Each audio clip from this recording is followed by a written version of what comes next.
React content is some of the worst on the internet. It's ruining content creation because it's an easy paycheck for someone who disrespects you, and you just asked me to make some of that content.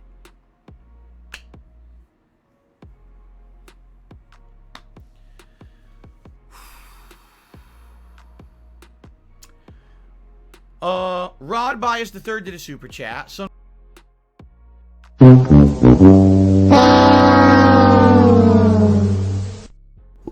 that's right, epic fail for my boy DSP. What's up, everybody? It's your boy Duty.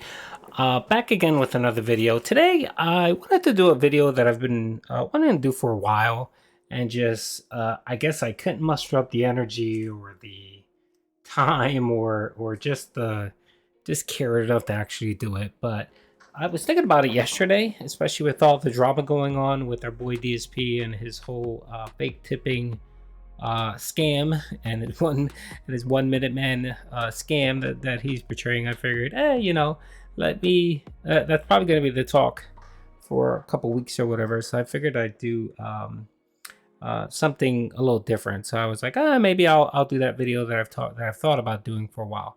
And essentially, it's around our boy Phil moving into the whole React commentary style video platform. And from that little clip that I played before, this went back, I think, in January, where he started going off on Pokimane and her issues with Twitch, where she got suspended for a few days for watching a video or something, watching a movie on stream. And he had a whole news story about that. And then someone came in and dropped a super chat and asked him about React content. And of course, our boy, instead of saying, I don't know, maybe it's something I have to think about, or, I'm really not thinking about that right now. No, he has to just be the typical DSP turd that he is and react the way he did. So that got me thinking, like, back then I didn't think he was going to move towards doing that type of content, simply because he's just a pig-headed person and he thinks what he's doing is right and successful with doing his gameplays. I mean, how many years did it take him to move from doing guerrilla style playthroughs and just posting them online to actually streaming and doing his gameplays, via streams? It took him forever to do that. So our boy Phil is slow to change.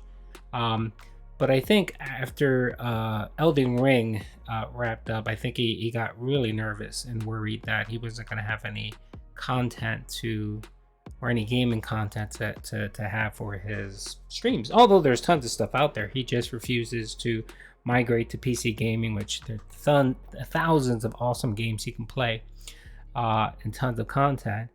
No, he wants to be cheap, and he just wants to pay old Game Pass games and try to brand it as retro gaming or whatever. But we know what it is. It's just free games that he wants to play and try to make a buck off. If it goes back to the whole refusing to put any risk in his business and wanting all the reward. So I knew eventually he would probably break and go to this whole React content video format, simply because when he started doing the podcast back in October, that led me to believe that, okay, our boy's going to try to move away from gaming and into more a news story based reactionary content provider. So he would kind of be a boring Keemstar, where he would kind of react to news stories, give his feedback on gaming, and then do the occasional drama video here and there.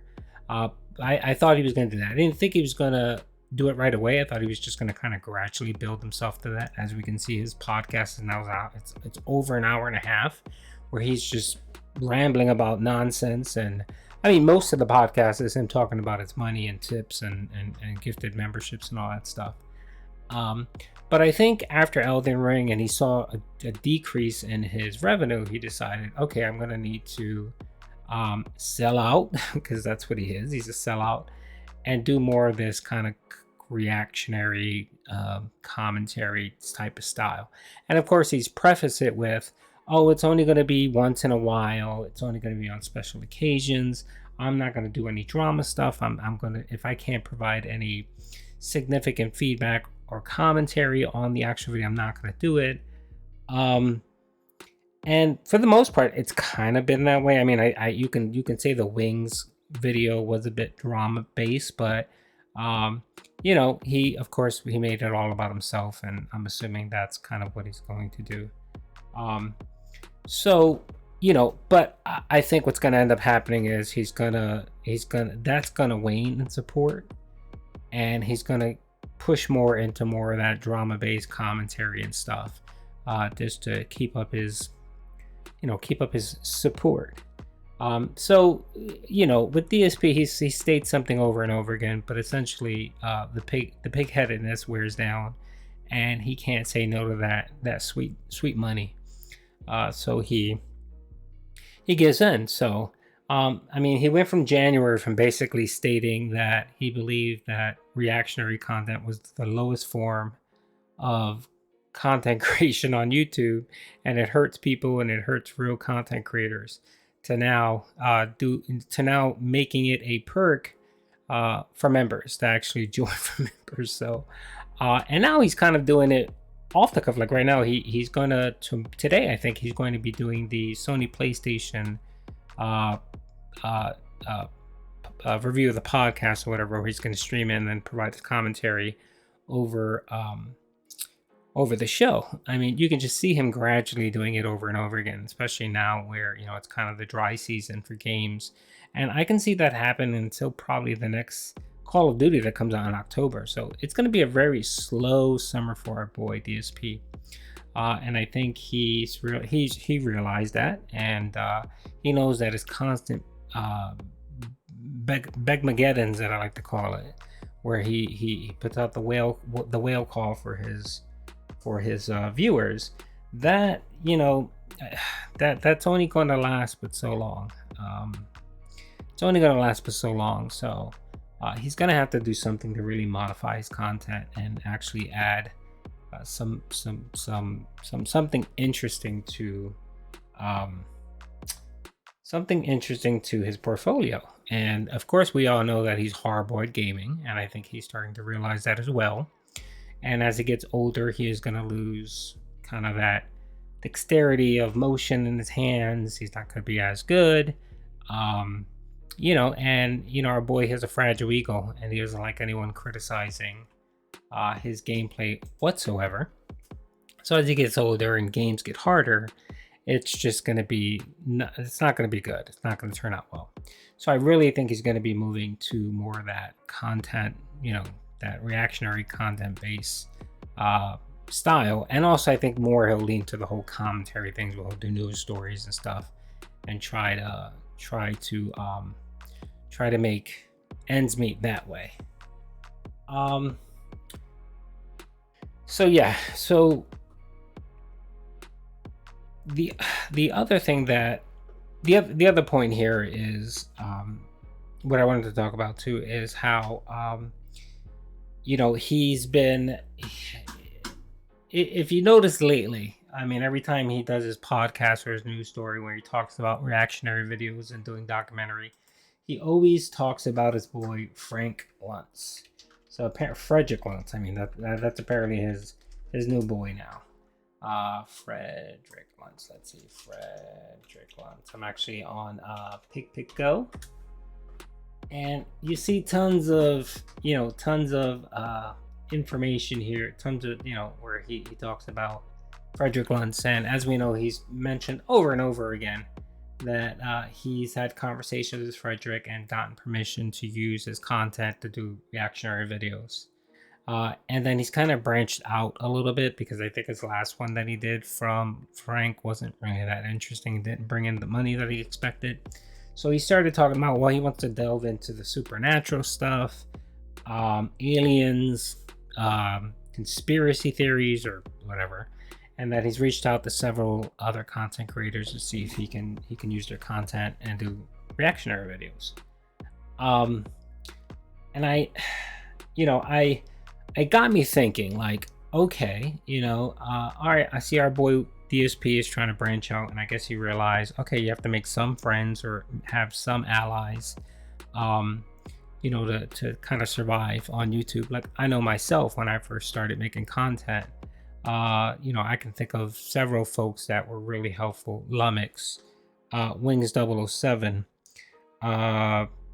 X Bottles when he first started streaming, DSP content creators like And1337, Hate Army. They're really nice to me. They're really helpful. I had questions and I reached out to them, and they're really helpful, and they kind of help me understand, okay, this is kind of how it works in YouTube, and if you kind of follow this pattern, you'll be okay.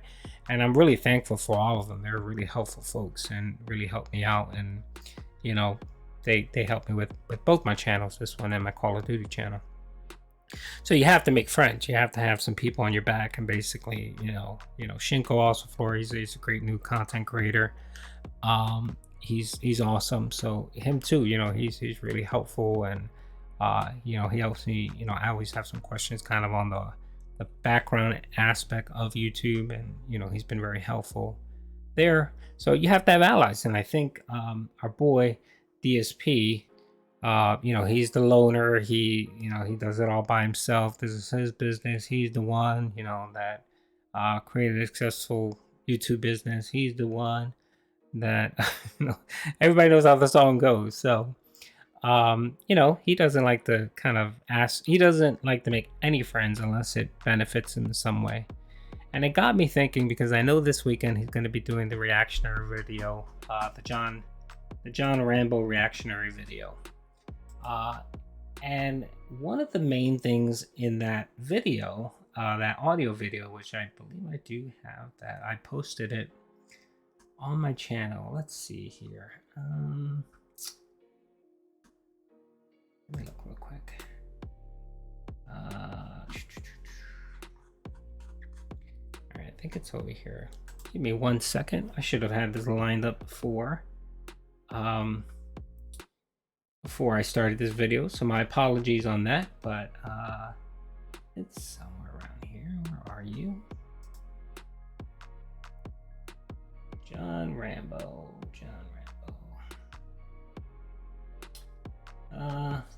It's here. Anyway, it's fine. It's not a big deal. It's perfectly fine. So in the video, one of the issues that John Rambo and Howard talk about, and it's I know they don't say it's the main issue. They really don't care about that piece, but it just rubbed them the wrong way. And I completely understand what they're talking about. Was the aspect of money, where DSP has DSP, when he was friends with John and Howard, to him it was kind of more of a transactional friendship. It was more of what can these guys do for me? I need to make content. I need to make videos. I need them to, that whole Project 7. And he used them. And, it's a shame, because I can really tell that both Howard and John Rambo were really hurt, because I think they really believed that he was their friend. And I think they were. And I think, Phil would say that they were friends. But, Phil has some serious developmental issues that happen with him, where I think he was stunted as a child for whatever reasons, his upbringing, no one ever saying no to him, being spoiled, whatever the case is. Phil is it's about me, or if it's not about me, then I don't care about you. Get out my face. I remember that one video he posted one time where he was talking about the accident that he had, where his mom had told him, don't get on that highway, for specific safety reasons. And the idiot went ahead and did it, got into an accident. And his mom was chastising him in the hospital about it. And what did he end up saying? He ended up going off on his mom, and basically just, the way he tells the story is that he was cursing her out and basically saying, if you don't want to make your life about me, then F you. That's what he said. He clearly said that. And that's how he uses every relationship that he ever has.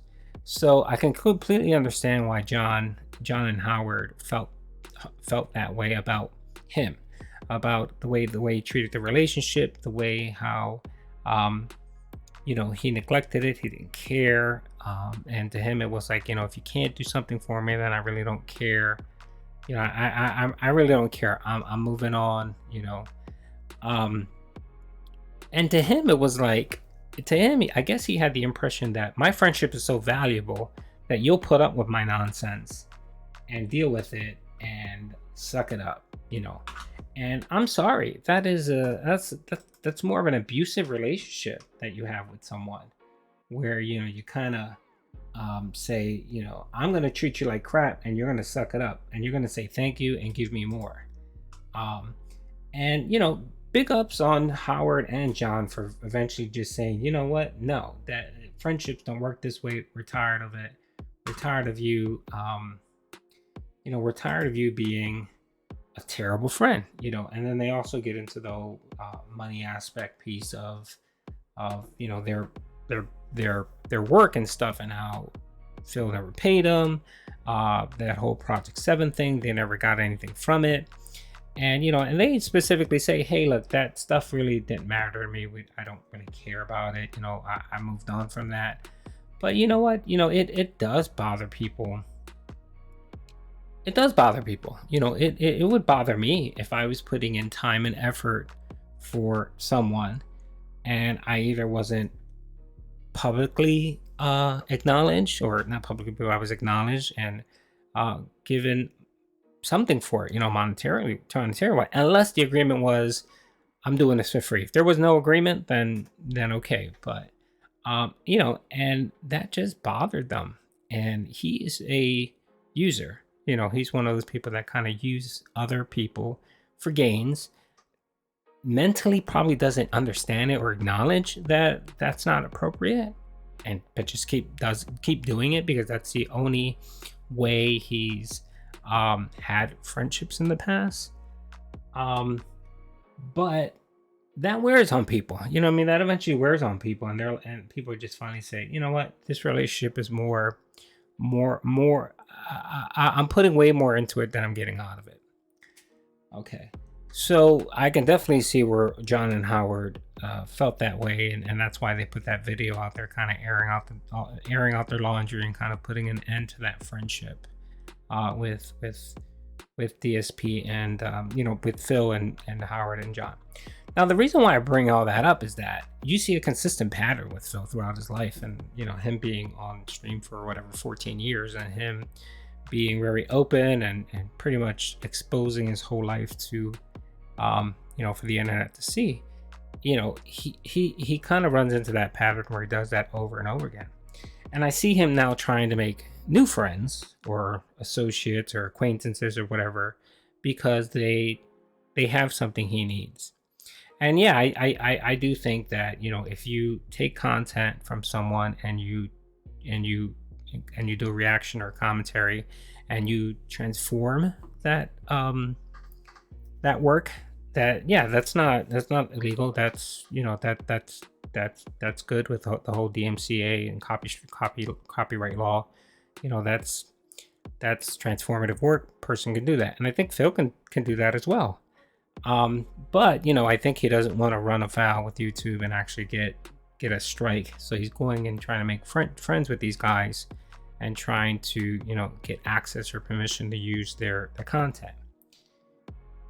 And normally, if you're going to do 1 or 2 videos from someone, that's fine. You don't need to pay them. You don't need to, I think a simple acknowledgement of their content in your video, and maybe putting a link and telling your viewers, hey, check out their content, check out their channel, give them a like, give them a sub. That's appropriate. I think that's fine. But when you're leaning on other content creator for a lot more, as Phil is doing with our boy Frederick here, where apparently he got into conversation and got the okay. I don't know if that's true, because I wouldn't allow someone to just blankly use my content. It would be kind of a case by case, except for certain individuals. Like there's certain individuals that I've told them in the past, yeah, you can use whatever the hell I want. I don't care. You can basically rip my whole video. I don't care. It's fine. But for the most part, if someone, has reached out and said, hey, I need some help or I need this video, I would say, yeah, that's cool, pimp. No, not a problem. And usually they always come back with, oh, I'll link it, I'll give you credit, and that's perfectly fine. But that seems to be a little bit different here with our boy Phil here, where Phil is kind of trying to leech off of Frederick and use all of his content and just make money off of it.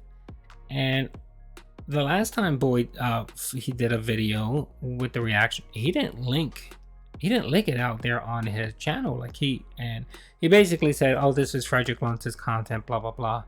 But that was kind of it. You know what I mean? He didn't go out of his way to really appreciate him, thank him, direct people to go see their channel. Those are those are the common courtesy things that you would do when someone's helping you. Another thing too is that another common thing is, Phil is making ad revenue on his videos. The one other thing you would want to do, like I would do, like if I was using someone's content over, like say if I was using Lumix's content over and over again, he's monetized, so I know that he gets money from his videos. So if I'm borrowing from his content over and over again, I'm gonna reach out to and say, hey, you know what? I've been using your content a lot. How about if I give you a flat fee? Or how about, hey, whatever ad revenue I get from that video, I'll split it with you half. And if Lumix comes back or whoever comes back and says, no, it's cool, don't worry about it. Okay, that's one thing. You know what I mean? But just to make that offer and say, hey, man, I appreciate what you're doing for me. Here's a little something. I really wanna give you something. Or just drop them, like be a member if they offer memberships. Be a member on their channel and say, hey, I like your content. I'm a be a member, just to drop you $5 a month or whatever the case is as a thank you. Phil has done none of that. Phil has done none of that whatsoever with any of his content creators, and I'm pretty sure he won't. He's gonna just keep leeching off of them and not give them everything, not basically say, hey, I appreciate everything you do, here's a little something for you, or even offer it. Just offer, because most people will probably just say, no, that's fine, don't worry about it. But just that offer. And I think a lot of people would appreciate that acknowledgement. You know what I mean? Like I know I would, if someone just was borrowing my stuff or using my stuff, and they acknowledge me, I'd be like, okay, cool, that person appreciates it. They're using it, they ask, it's just common courtesies. And our boy Phil, I could see him not doing that. So I could see him running afoul with someone where he's constantly milking them over and over again. And the person, that the other person is going to be another John and Howard situation where they're just going to grow tired of him being a leech and they're going to call him out, and I can envision him using someone's content without asking, thinking, oh, it's fine. And then them copy claiming his video and him just having a fit and screaming and crying and just going off on the person and basically calling the person an ass, all the lovely comments that he likes to make about people that he feels that wrong him or mistreat him. You hear it every other day about Twitch, Best Buy, Machinima, Curse. How many companies have mistreated Phil? So anyway, that's all I wanted to say. I'm gonna keep track of this a little bit more closely. So as he does more react stuff to other people, I want to see how that goes. And it'll be interesting, if he keeps milking a specific person for whatever reason, and their reaction. I mean, it'll take a while. I know John and Howard were Phil's friends for a couple years, and they put up with a lot of his nonsense for a long time. And I guess as friends, you kind of do that. You kind of just you ignore the flaws and you just let it slide off your back. But eventually, you grow tired of that, and if something happens that triggers you and that bothers you, and it just sets everything off. And I want to see how that goes and see if that happens. I'm pretty sure it will with our boy Phil. Just because of his off-putting and obnoxious personality. I'm pretty sure he's going to rub someone the wrong way, and it's just going to be lovely content for us. So all right, boys, thank you very much. I hope you liked the video. I know it was more talking video than actually showing stuff, but I thought it was appropriate, especially with him doing his whole John Rambo Howard React video on Saturday, and then him doing that whole Sony play. As you can see, he's moving more to once in a while, once in a blue moon, to now actually doing multiple reactionary commentary style streams on a weekly basis. So I can see him moving to doing that 3 or 4 times a week. And it should be a lot of fun to watch. And I see this blowing up in his face in a couple ways. So, but we'll see. All right, guys, thank you very much. Hope you guys liked the video. Peace out.